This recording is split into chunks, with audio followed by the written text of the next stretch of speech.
Uno de los himnos que nosotros solíamos cantar en los primeros años de nuestra iglesia ya no es tan común. De hecho, yo no recuerdo cuándo fue la última vez que ese himno se cantó.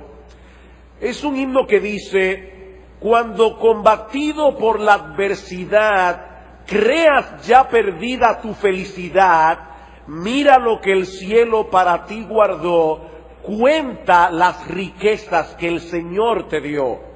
¿Andas agobiado por algún pesar? ¿Duro te parece amarga cruz llevar? Cuenta las promesas del Señor Jesús, y de las tinieblas nacerá la luz. Cuando en otros veas la prosperidad y tus pies claudiquen tras de su maldad, cuenta las riquezas que tendrás por fe, donde el oro es polvo que hollará tu pie. Y el coro de este himno dice: bendiciones, ¿cuántas tienes ya? Con signo de admiración. De paso, ese es el título de este sermón. Bendiciones, ¿cuántas tienes ya? Bendiciones, Dios te manda más. Bendiciones, te sorprenderás cuando veas lo que Dios por ti hará. Mis hermanos queridos, si nosotros somos cristianos, son innumerables las bendiciones que disfrutamos como individuos y las bendiciones que disfrutamos como iglesia. Pablo dice en Efesios capítulo 1 versículo 3 que nosotros somos bendecidos, hemos sido bendecidos con toda bendición espiritual en los lugares celestiales en Cristo. Todo eso únicamente en virtud de nuestra unión con Él. Sin embargo, hermanos, no es verdad que muchas veces permitimos que los problemas y dificultades nos arropen de tal manera que terminamos perdiendo de vista los enormes privilegios que disfrutamos aquí y ahora, y los que vamos a disfrutar en la presencia de Dios por los siglos de los siglos. Bueno, en la mañana de hoy estaremos tocando incidentalmente este tema de las bendiciones de Dios al dar inicio a una nueva serie de mensajes en la primera carta de Pablo a los Corintios. Yo le decía a los hermanos, y aún los pastores que estaban aquí se rieron cuando yo lo dije, así que lo voy a repetir otra vez. No es mi intención hacer un estudio exhaustivo de cada versículo, cada detalle de la carta de Pablo a los Corintios, sino más bien exponer los grandes temas que incluye esta carta. Y estoy siguiendo de cerca un libro escrito por el pastor Mark Dever titulado 12 retos que enfrentan las iglesias. Los pastores se rieron porque yo dije en aquella ocasión, este miércoles, que no pensábamos dar una serie que pase de los 12 a 14 mensajes en toda la carta. Los que están aquí desde hace años recordarán que hace muchos años predicamos del Sermón del Monte, Mateo 5 al 7, y fueron 93 mensajes. Pero yo estoy diciendo, hermanos, que nosotros vamos a tratar de predicar toda la carta de Pablo a los Corintios en 12 a 14 mensajes. Así que comencemos con el capítulo 1, los versículos 1 al 9. Primera carta de Pablo a los Corintios, capítulo 1, los versículos 1 al 9. Por supuesto, estudiar la Biblia de esta manera tiene sus ventajas y sus desventajas. La desventaja obvia es que nosotros no vamos a poder detenernos en cada detalle de la carta. La ventaja obvia es que nosotros vamos a poder ver más claramente la secuencia de pensamiento del apóstol Pablo de principio a fin. Recuerden que estas cartas eran leídas completas en la iglesia cuando llegaban. Así que no es extraño que nosotros tratemos de exponerla en un número tan corto de mensajes. Primero los Corintios capítulo 1, versículos 1 al 9. Pablo, llamado a ser apóstol de Jesucristo por la voluntad de Dios, y el hermano Sóstenes. Eso no quiere decir que la carta la escribieron los dos, porque Pablo habla todo el tiempo en singular. Simplemente está diciendo que Sóstenes era compañero de milicia de Pablo cuando él escribió esta carta. A la iglesia de Dios que está en Corinto, a los santificados en Cristo Jesús, llamados a ser santos con todos los que en cualquier lugar invocan el nombre de nuestro Señor Jesucristo, Señor de ellos y nuestro. Gracia y paz a vosotros de Dios nuestro Padre y del Señor Jesucristo. Gracias doy a Dios, a mi Dios, siempre por vosotros, por la gracia que os fue dada en Cristo Jesús, porque en todas las cosas fuisteis enriquecidos en Él, en toda palabra y en toda ciencia, así como el testimonio acerca de Cristo ha sido confirmado en vosotros, de tal manera que nada os falta en ningún don, esperando la manifestación de nuestro Señor Jesucristo, el cual también os confirmará hasta el fin, para que seáis irreprensibles en el día de nuestro Señor Jesucristo. Fiel es el que os llama, fiel es Dios, por el cual fuisteis llamados a la comunión con su Hijo, nuestro Señor Jesucristo. La iglesia que recibió esta carta originalmente fue fundada por el apóstol Pablo durante su segundo viaje misionero, debido a una visión que el Señor le dio a Pablo estando en las costas de Asia Menor, en la ciudad de Troas. Pablo visitó por primera vez el continente europeo.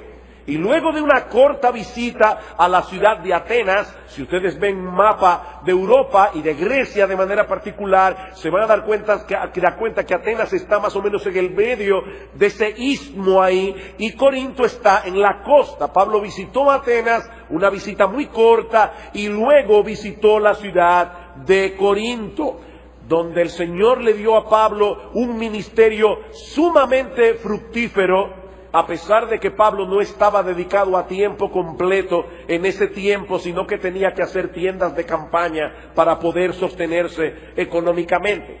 En aquellos días, la ciudad de Corinto era famosa por ser un agitado y próspero centro comercial, pero también era famosa por su rampante inmoralidad.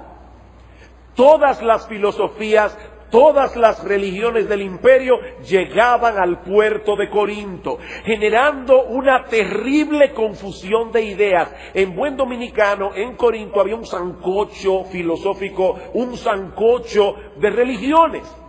Sin embargo, como el evangelio es poder de Dios para salvación, no importa qué tan duro pueda ser una sociedad, que tan dura, o una ciudad, el Señor le reveló a Pablo de noche que él tenía mucho pueblo en Corinto.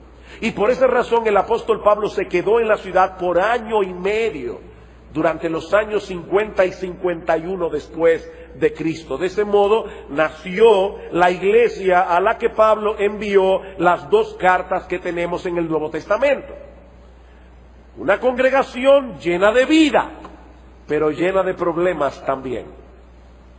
Mis hermanos, en todo el Nuevo Testamento nosotros no encontramos una iglesia que posea un catálogo más variado de problemas que la iglesia en Corinto. Sin embargo, y ya de inicio esto es una tremenda lección, sin embargo, en los versículos 1 al 9 que yo acabo de leer, y que estudiaremos en esta mañana, Pablo comienza trayendo a colación algunas de las grandes bendiciones que Dios había derramado sobre ellos como iglesia. A pesar de todos sus problemas, Pablo tenía ojos para ver la obra que el Señor estaba haciendo en medio de ellos. Y mis hermanos, yo estoy convencido que si un creyente no es capaz de ver en la iglesia lo que Pablo vio, si un creyente no es capaz de eso, aún en una iglesia como la de Corinto, será prácticamente imposible que ese creyente pueda avanzar en su fe. Imposible. Poco a poco comenzará a llenarse de suspicacia contra los creyentes a su alrededor, al enfocar únicamente sus faltas, sus debilidades, hasta que finalmente se convertirá en lo que yo he bautizado un fugitivo eclesiástico. Hermanos, hay personas que son fugitivos eclesiásticos. Están en una iglesia, pero no están en la iglesia. Fugitivos. Otros cambian de iglesia en iglesia todo el tiempo, pero sin involucrarse en ninguna de todo corazón. Son fugitivos eclesiásticos, son las personas que dicen, oh, yo amo a Cristo, pero no quiero saber nada de la iglesia. Mire, déjeme decirle algo, yo cumplí 30 años de casado el pasado noviembre. Si usted me dice a mí, mire pastor, yo con usted voy hasta el fin del mundo, pero a su esposa no lo aguanto, vamos a tener problemas. Y lamentablemente hay muchas personas que le dicen eso a Cristo. Señor, contigo hasta el fin del mundo. Ahora, yo no quiero saber de tu esposa, yo no la aguanto. Y el que tiene problemas con la esposa de Cristo tiene problemas con Cristo mismo, porque él y su esposa son uno. Eso es algo tan serio que vamos a ver más adelante en el capítulo 3, que Pablo dice que si alguno atentare, destruyere el templo de Dios, y no se está refiriendo al cuerpo humano, se está refiriendo a la iglesia en el contexto, si alguno destruyere el templo de Dios, Dios lo destruirá a él. Así de serio ve Cristo su iglesia. Y Pablo, con los ojos espirituales que Dios le había dado, podía ver aún en Corinto razones por las cuales darle gracias a Dios, evidencias de que la gracia de Dios estaba operando en ellos.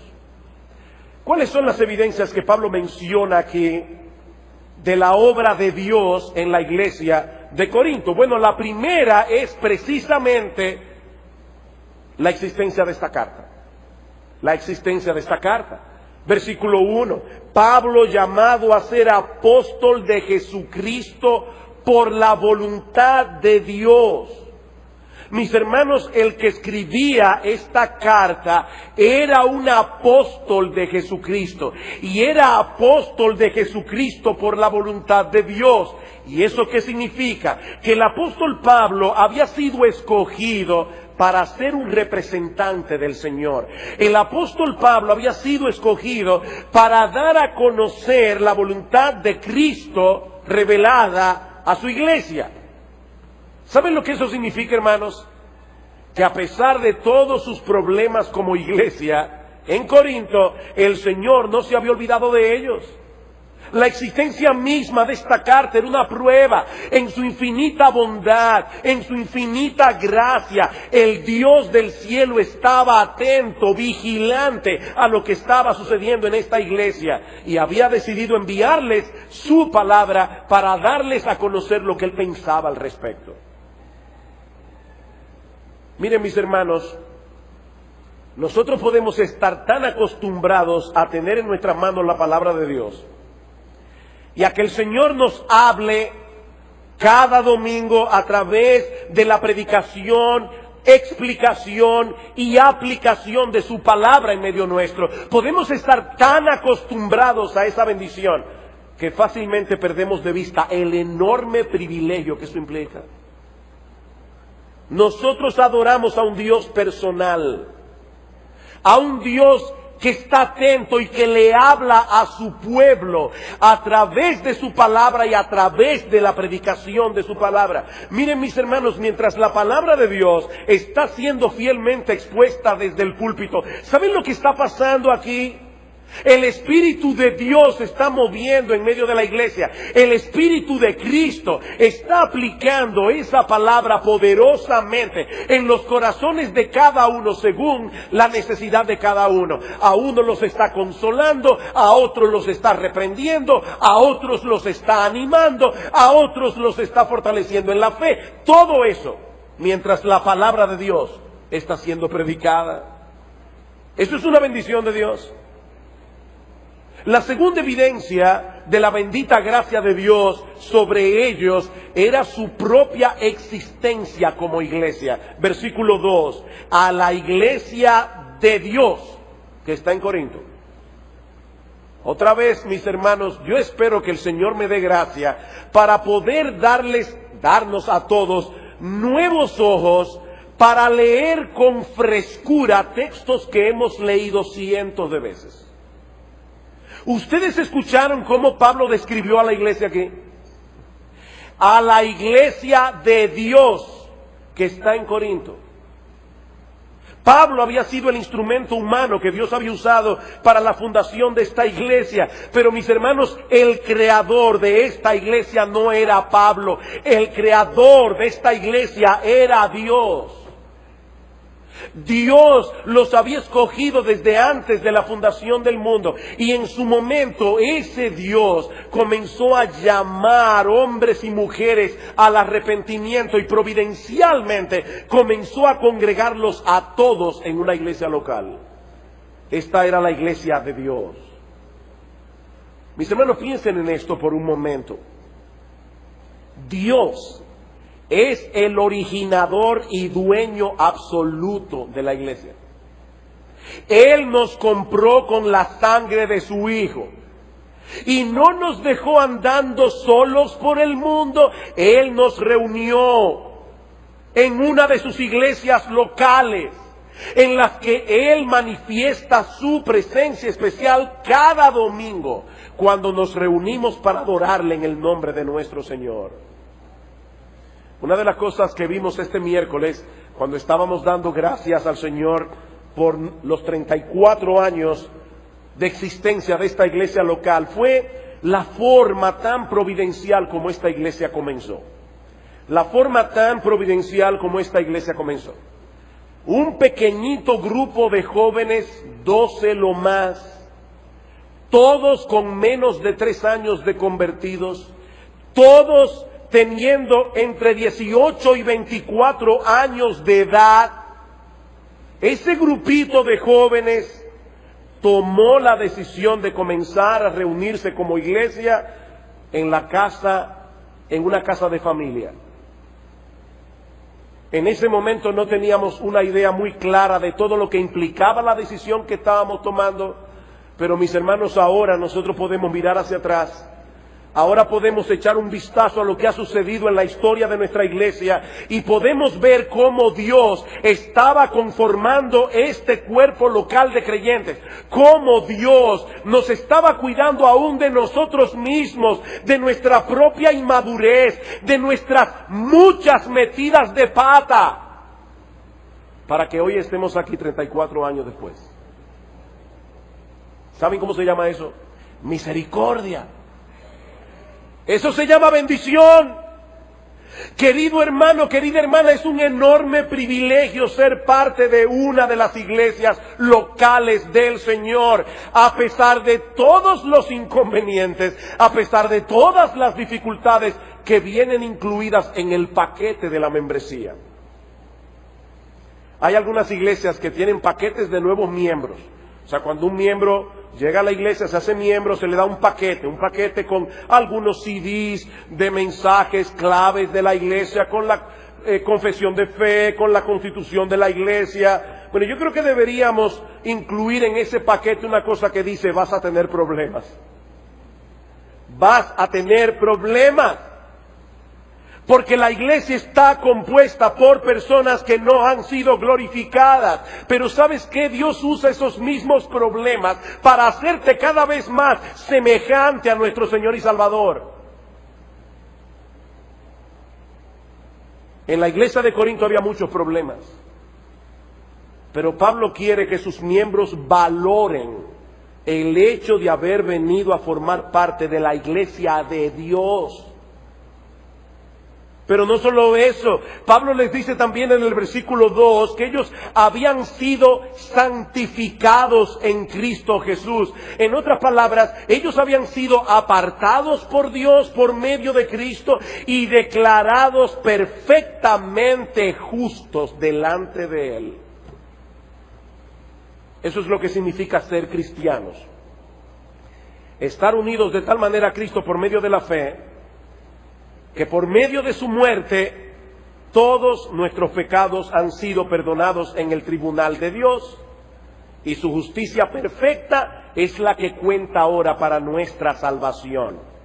Nuestro estatus legal delante de Dios ha cambiado completamente en su presencia. Segunda a los Corintios 5:21, ya ustedes deben saberse ese texto de memoria. Al que no conoció pecado, por nosotros lo hizo pecado para que nosotros fuésemos hechos justicia de Dios en él. Mis hermanos, ya fuimos santificados.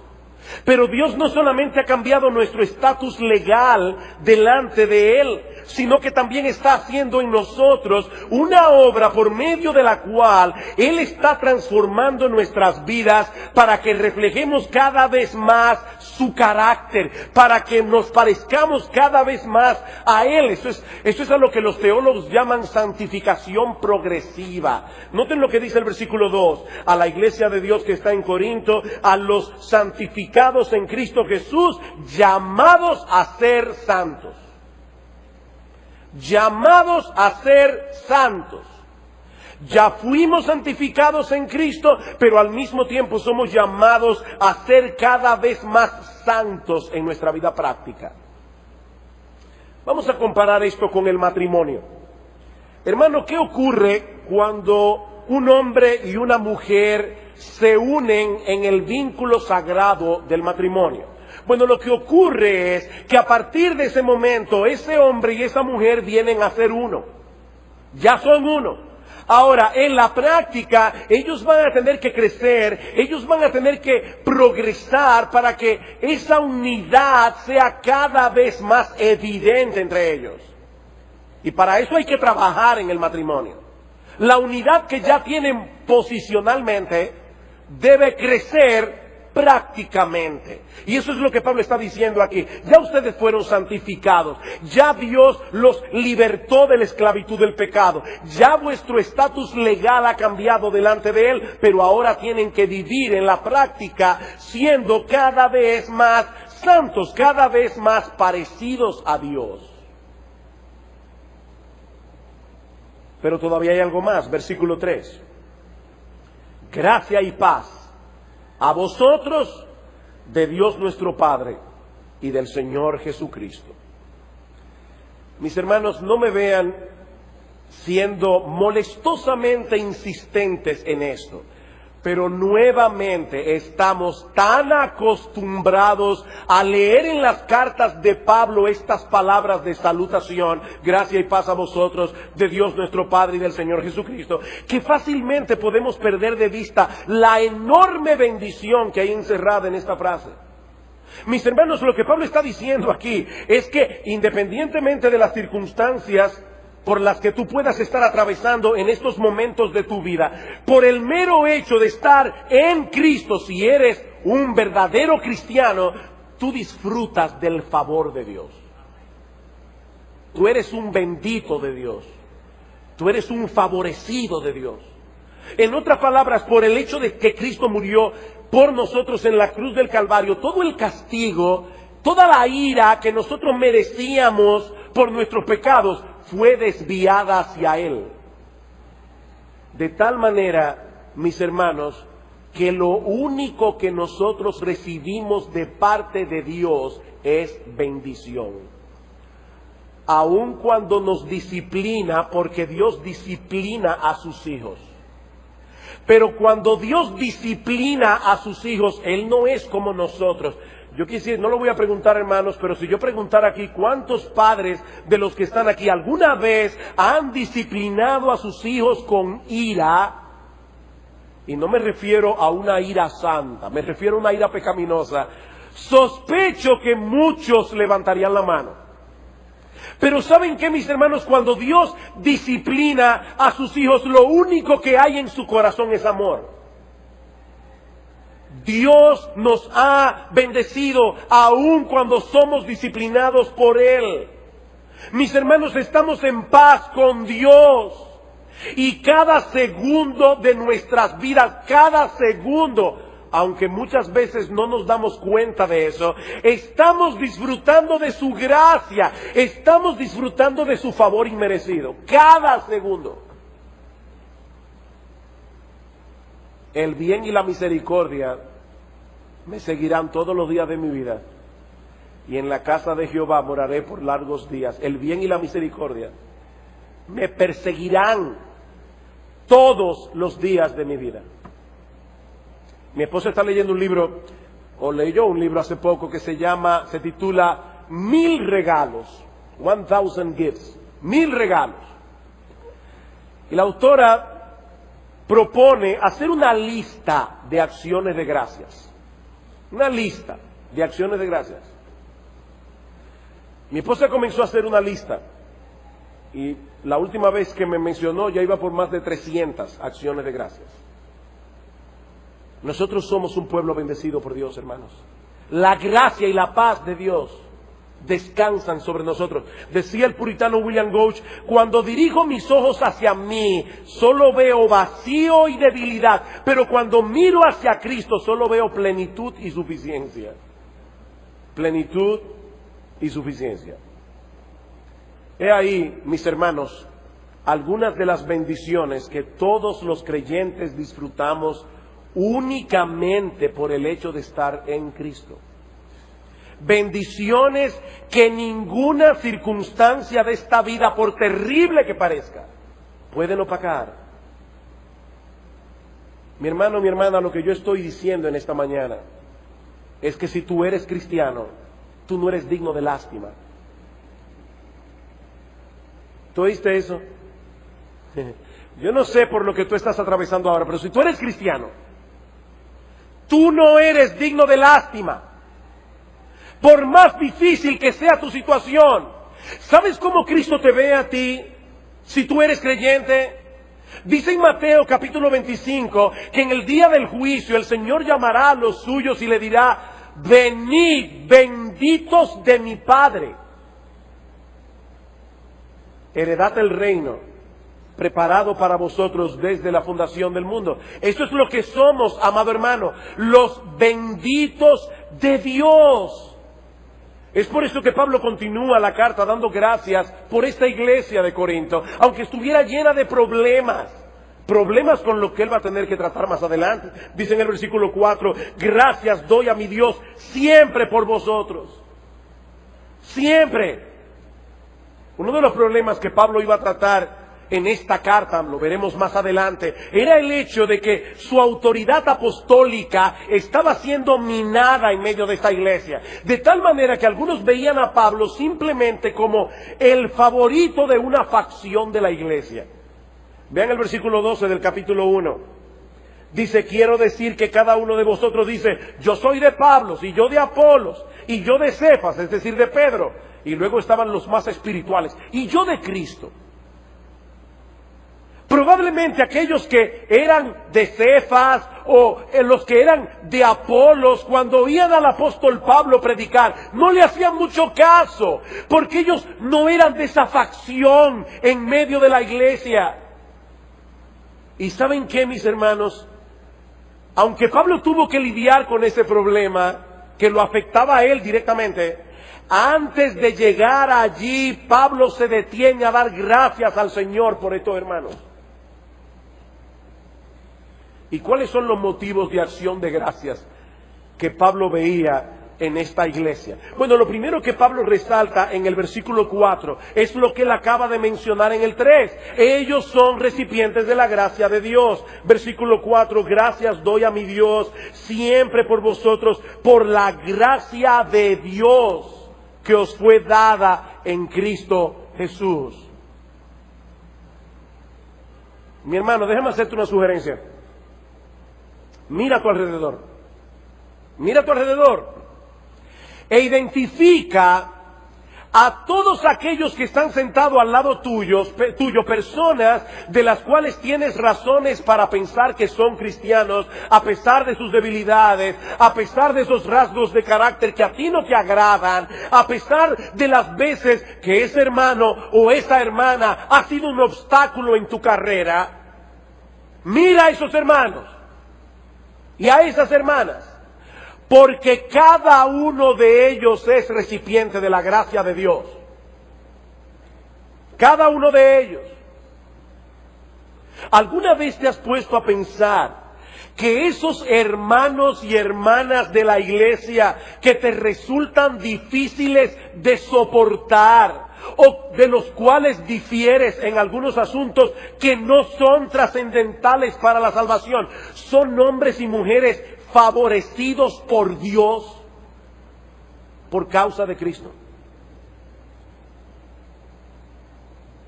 Fue esa perspectiva de lo que implica ser un cristiano lo que le permitió a Pablo traer acciones de gracias por lo que Dios estaba haciendo en esa iglesia, en la iglesia a los Corintios. Y noten, mis hermanos, que no era una acción de gracias a regañadientes la que Pablo daba. Dice en el versículo 4, gracias doy a mi Dios siempre por vosotros. Siempre por vosotros. Déjame hacerte una pregunta. ¿Te encuentras a menudo dando gracias a Dios por los miembros de esta iglesia?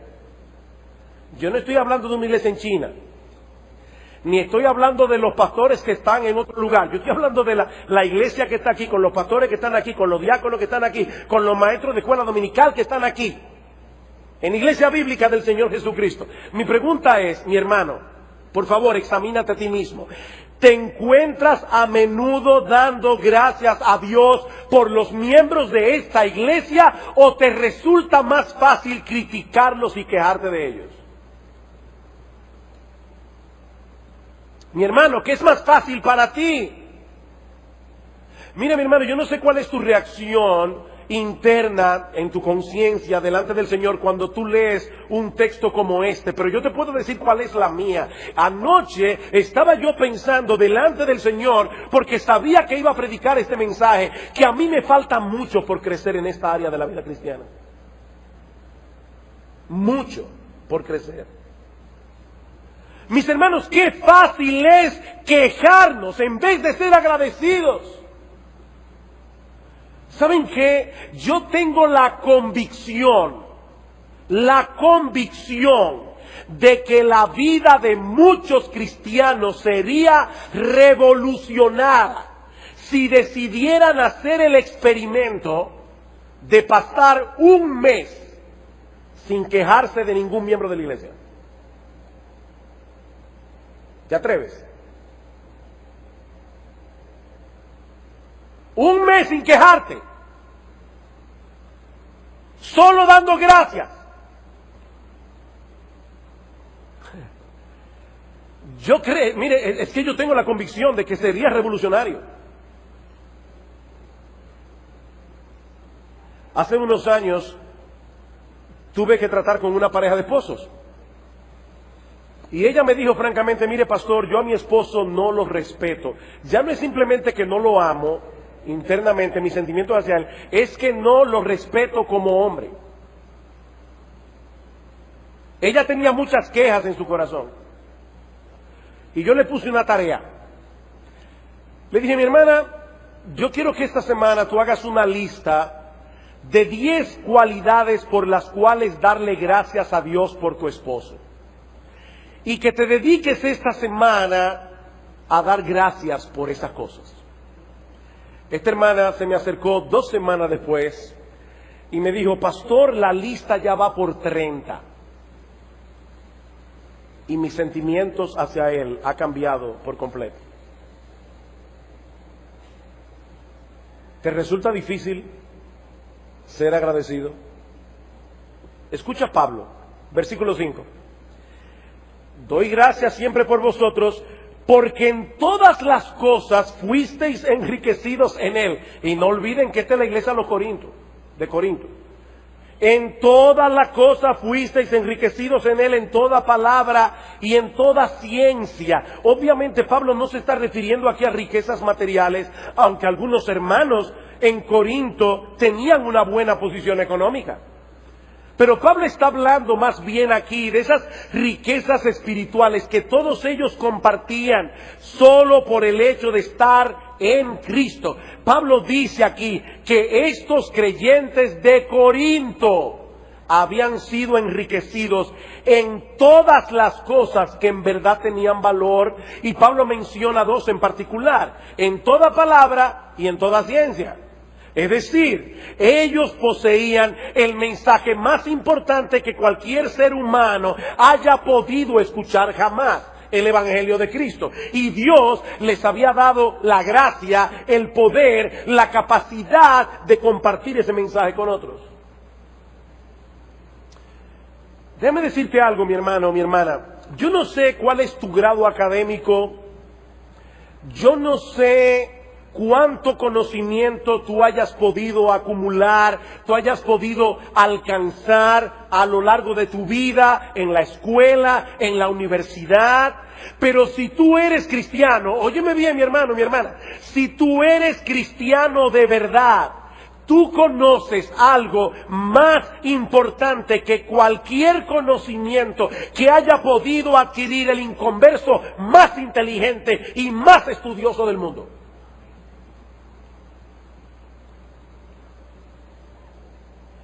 Dios te ha dado a conocer en el Evangelio cuál era tu condición delante de Él. Y eso es crucial.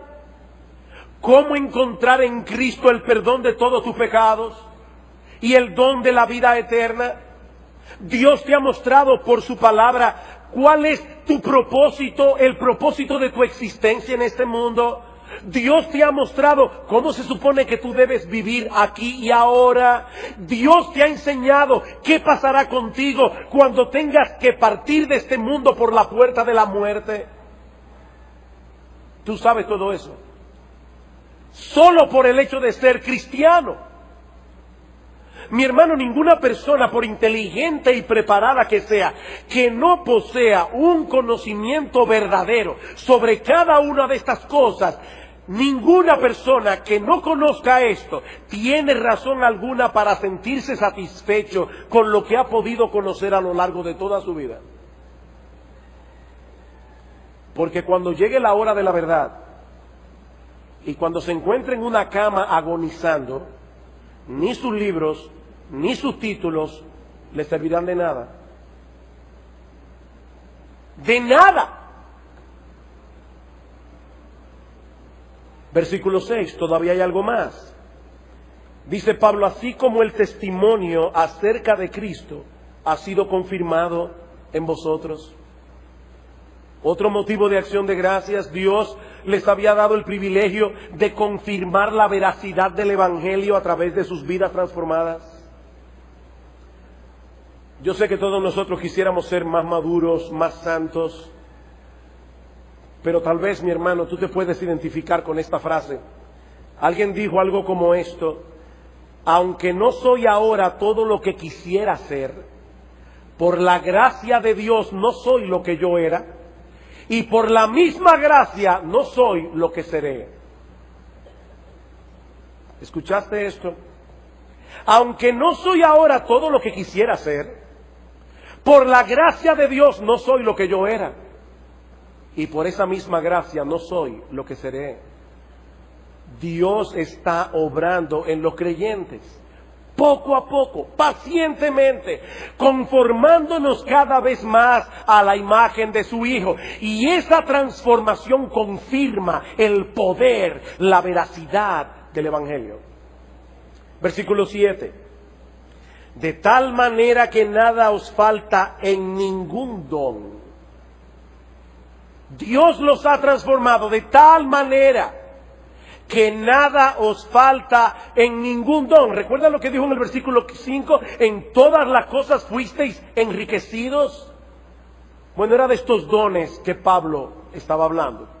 Estos creyentes en Corinto habían sido favorecidos por Dios con abundancia de dones espirituales, a través de los cuales ellos podían edificarse unos a otros. Sí, la iglesia de Corinto tenía muchos problemas que debían ser corregidos, pero Pablo les está diciendo: mis hermanos, en medio de ustedes está todo el potencial que necesitan para que ese cuerpo de creyentes pueda seguir creciendo en la fe. Y déjenme decirles algo, es precisamente por esto, por lo que la iglesia es, con los dones que Dios le ha dado, es precisamente por eso que el diablo quiere hacer todo lo posible para indisponer a los creyentes con su iglesia local. El diablo quiere hacer todo lo posible para aislarlos del resto de los miembros. ¿Saben por qué? Porque el diablo sabe que la santidad es un proyecto de comunidad, no individualista. ¿Qué dice Efesios capítulo 4, versículo 11? Y él mismo, Cristo, constituyó a unos apóstoles, a otros profetas, a otros evangelistas, a otros pastores y maestros, a fin de equipar a los santos, para que los santos hagan la obra del ministerio, para que siguiendo la verdad en amor, crezcamos en todo, en aquel que es la cabeza, esto es Cristo, de quien todo el cuerpo, bien concertado y unido entre sí, por todas las coyunturas que se ayudan mutuamente, recibe su crecimiento a través de la actividad de cada miembro para ir edificándose en amor. Si te aíslas de la iglesia no vas a crecer. Por otra parte, Pablo dice también en el versículo 7 que estos cristianos vivían por una esperanza que de ninguna manera será frustrada. Dice, de tal manera que nada os falta en ningún don, esperando la manifestación de nuestro Señor Jesucristo. Mira, mi hermano, independientemente de las frustraciones que tú hayas podido acumular a lo largo de toda tu vida, o las frustraciones que puedas estar experimentando en este mismo momento, hay algo que tú puedes esperar con toda certeza. Nuestro Señor Jesucristo regresará en gloria. Nuestro Señor Jesucristo volverá por los suyos en la gloria del Padre y transformará el cuerpo de la humillación nuestra para que sea semejante al cuerpo de la gloria suya, como dice Pablo en Filipenses 3:21. Y si eso ya de por sí es suficiente como para saltar de nuestras sillas, ahora lean el resto, versículo 8, el cual también os confirmará hasta el fin, para que seáis irreprensibles en el día de nuestro Señor Jesucristo. Fiel es Dios, por el cual fuisteis llamados a la comunión con su Hijo, nuestro Señor Jesucristo. ¿Escuchaste eso? Si tú eres cristiano, Dios se ha comprometido consigo mismo a preservarte hasta el fin. En estos días, Salvador envió una cita edificante que me chocó por el título. El título de la cita era Dios perdería más. Fue un individuo que se acercó a una señora anciana que tenía muchos años sirviendo al Señor, y este individuo le dijo en su arrogancia, ¿y qué si al final de cuentas tu alma termina perdiéndose? Y toda tu vida cristiana no sirvió de nada. Y esta hermana anciana le respondió, si bien es cierto que para mí sería terrible, porque yo perdería mi alma, Dios perdería más, porque Él perdería su honor. Dios perdería su honor. Hermanos, el Dios del cielo fiel, el Dios fiel, se ha comprometido delante de sí mismo a presentarte delante de Él irreprensible.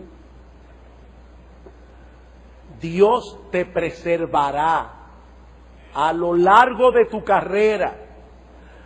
Y cuando llegue el día del juicio, Cristo estará al lado tuyo como tu abogado, para mostrar en su cuerpo las marcas de haber sido traspasado en la cruz del Calvario, para que no tengamos cuentas pendientes en el tribunal de Dios.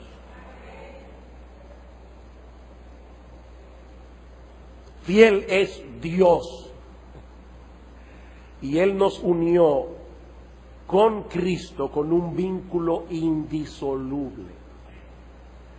De paso, hermanos, noten cómo Pablo define el cristianismo aquí. No se trata simplemente de que Dios nos dio un pasaje gratis para ir al cielo.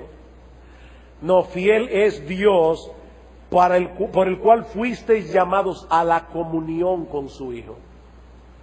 Eso es el cristianismo. Comunión con su Hijo. Él nos llamó eficazmente, un llamado que no puede ser revocado. Él nos llamó eficazmente para que estemos unidos a Cristo por los siglos de los siglos. Donde quiera que esté Cristo por toda la eternidad, allí estaremos nosotros también, amarrados a Él, porque Dios nos llamó a eso. Y ahora yo te pregunto, mi hermano, mi hermana, a la luz de todo lo que hemos visto hoy aquí, ¿existe alguna razón por la que un creyente pueda sentir lástima de sí mismo?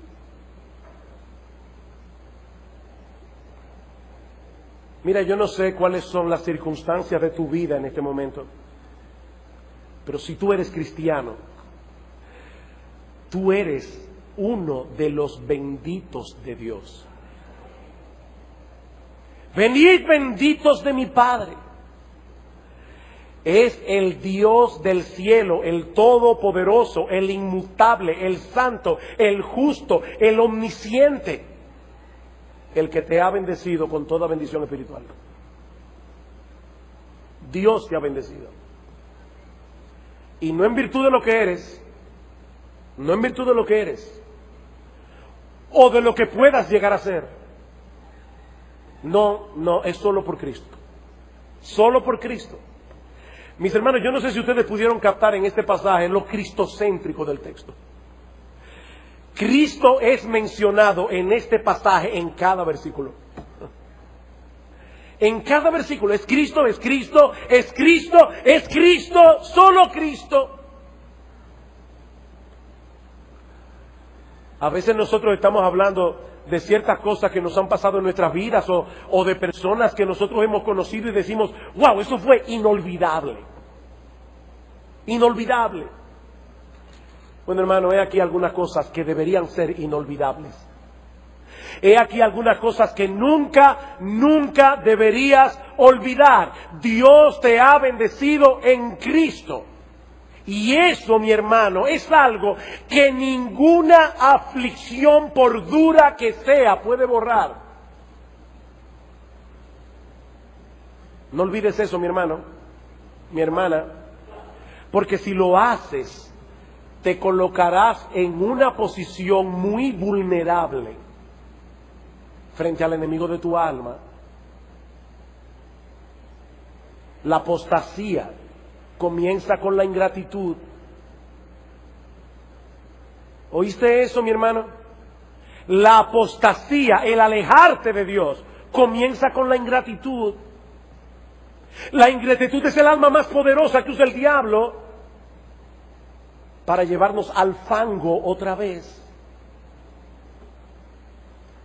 Pero tampoco olvides que todas esas bendiciones que son tuyas, solo por la pura gracia de Dios, también son compartidas con todos aquellos que por esa misma gracia pertenecen a la iglesia de Cristo, lo mismo que tú. Somos bendecidos. Somos bendecidos. La próxima vez, mi amado hermano, que te sientas tentado o tentada a quejarte pecaminosamente de tus hermanos en Cristo, no olvides quiénes son, recipientes del favor de Dios. Recipientes del favor de Dios. Oh, que Dios nos dé ojos para ver a nuestros hermanos como Dios los ve. Entonces, y solo entonces, vamos a poder dar gracias a Dios como Pablo por cada miembro de la familia de la fe, con quienes estaremos en la presencia del Señor por los siglos de los siglos. Vamos a orar. Queremos darte gracias, oh Señor, por tu palabra. Queremos darte gracias, oh bendito Rey, por concedernos el privilegio de poder estudiar esta carta. Señor, te suplicamos una vez más que tú bendigas estos estudios, que tú transformes nuestros corazones, que tú avives esta iglesia. Envía tu Espíritu, Señor, y clava tu palabra en nuestras conciencias, porque te lo pedimos en el precioso nombre de nuestro gran Dios y Salvador, Jesucristo. Amén y amén.